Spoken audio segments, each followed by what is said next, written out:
Jika kita ingin Ramadan kita maksimal, maka persiapannya dimulai dari bulan Sya'ban.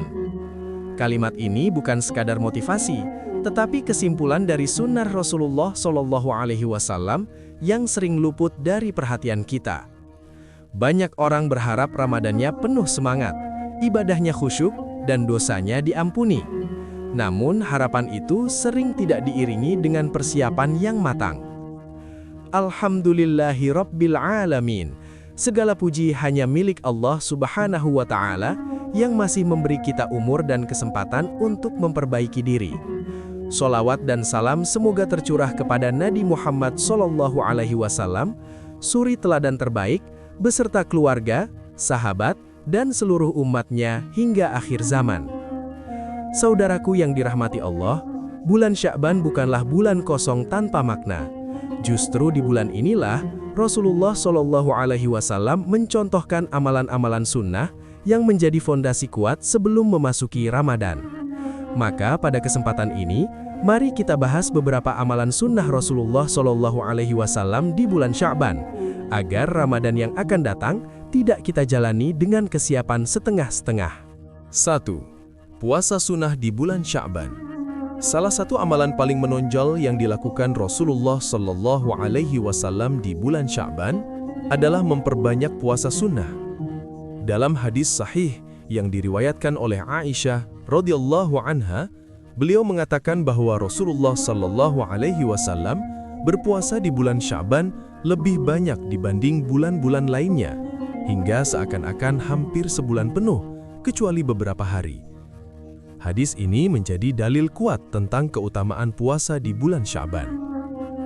Para ulama menjelaskan bahwa puasa Sya'ban memiliki beberapa hikmah besar. Di antaranya, puasa ini menjadi latihan fisik dan spiritual sebelum Ramadan. Tubuh dilatih menahan lapar dan haus, sementara hati dilatih untuk lebih dekat kepada Allah. Karena itu, ketika Ramadan tiba, seseorang tidak lagi merasa berat menjalankan puasa wajib. Secara praktis, puasa Sya'ban bisa dilakukan dengan cara yang sederhana dan sesuai kemampuan. Bisa dimulai dengan puasa Senin-Kamis, puasa Ayyamul Bid, atau menambah hari-hari lain tanpa memberatkan diri. Efek positifnya sangat terasa, karena puasa sunnah ini menumbuhkan kedisiplinan ibadah dan menjaga hati dari kelalaian.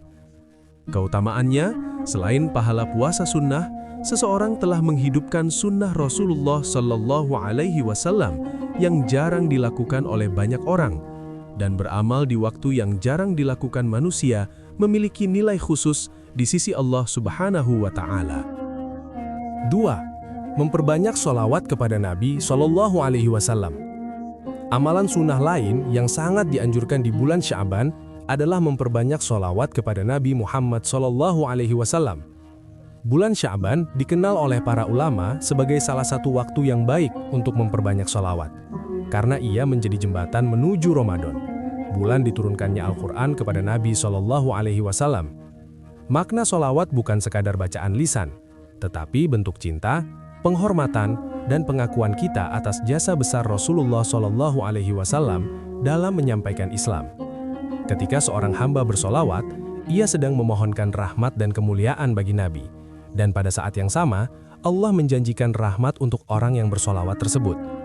Secara praktis, solawat bisa diperbanyak kapan saja, setelah sholat, di sela aktivitas, saat perjalanan, atau sebelum tidur. Tidak harus dengan lafaz yang panjang, solawat yang sederhana namun rutin sudah sangat bernilai. Efek positifnya, hati menjadi lebih lembut, lebih tenang, dan lebih mudah menerima nasihat serta kebenaran. Keutamaannya sangat besar. Dalam hadis disebutkan bahwa siapa yang bersolawat 1 kali kepada Nabi, Allah akan bersolawat kepadanya 10 kali. Maka bulan Sya'ban menjadi kesempatan emas untuk memperbanyak solawat sebagai bekal rohani sebelum memasuki Ramadan. Membaca Al-Quran sebagai persiapan Ramadan. Bulan Sya'ban juga dikenal oleh para salaf sebagai bulan persiapan membaca Al-Quran. Sebagian ulama terdahulu mulai memperbanyak tilawah sejak Sya'ban, agar ketika Ramadan datang, mereka sudah terbiasa dekat dengan Al-Quran. Ini menunjukkan bahwa Ramadan tidak dimulai secara mendadak, tetapi disiapkan sejak jauh hari. Makna dari persiapan ini sangat dalam. Al-Quran bukan hanya untuk dibaca, tetapi untuk dihayati dan diamalkan. Membaca Al-Quran di bulan Sya'ban melatih lisan agar terbiasa, melunakkan hati, dan menumbuhkan rindu terhadap firman Allah sebelum Ramadan tiba. Secara praktis, kita bisa memulainya dengan target yang ringan namun konsisten. Misalnya 1 atau 2 halaman setelah sholat, atau beberapa ayat dengan tadabur. Tidak perlu memaksakan target besar jika belum terbiasa, karena yang terpenting adalah keberlanjutan. Efek positifnya, ketika Ramadan datang, membaca Al-Quran tidak terasa berat atau asing. Keutamaannya, orang yang membiasakan Al-Quran sebelum Ramadan akan merasakan kualitas ibadah yang berbeda. Ramadan tidak hanya diisi dengan kuantitas bacaan, tetapi juga kedekatan hati dengan Al-Quran sebagai petunjuk hidup. 4. Meluruskan niat sebelum Ramadan datang. Amalan yang sering terlupakan tetapi sangat menentukan kualitas ibadah adalah meluruskan niat. Bulan Sya'ban adalah waktu terbaik untuk mengevaluasi dan meluruskan niat sebelum Ramadan datang.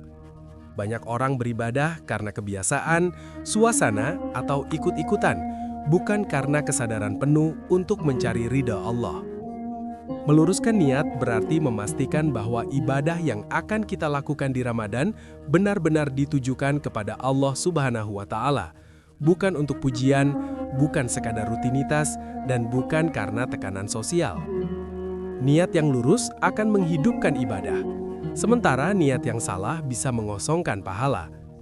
Secara praktis, meluruskan niat bisa dilakukan dengan muhasabah diri. Bertanya pada hati, untuk apa aku berpuasa, sholat, dan membaca Al-Quran? Memperbanyak doa agar Allah membimbing niat kita juga sangat dianjurkan. Efek positifnya, ibadah terasa lebih ringan, lebih ikhlas, dan lebih bermakna. Keutamaannya, amal yang sedikit dengan niat yang benar bisa lebih bernilai daripada amal banyak dengan niat yang rusak. Maka Sya'ban menjadi momen penting untuk menata hati agar Ramadan kita bukan hanya ramai aktivitas, tetapi penuh keberkahan. Saudaraku yang dirahmati Allah, Rasulullah SAW telah memberi teladan yang sangat jelas tentang bagaimana menyambut Ramadan. Puasa sunnah, memperbanyak sholawat, mendekatkan diri dengan Al-Quran, dan meluruskan niat adalah amalan-amalan sunnah yang beliau praktikan di bulan Sya'ban. Jangan sampai kita berharap Ramadan yang luar biasa, sementara Sya'ban kita biarkan berlalu tanpa persiapan. Karena Ramadan yang kuat lahir dari Sya'ban yang dihidupkan dengan sunnah dan kesadaran. Semoga Allah Subhanahu wa Ta'ala memberi kita taufik untuk mengamalkan sunnah Rasulullah SAW di bulan Sya'ban, menerima amal-amal kita, dan mempertemukan kita dengan Ramadan dalam keadaan iman yang lebih baik. Amin ya Rabbal Alamin.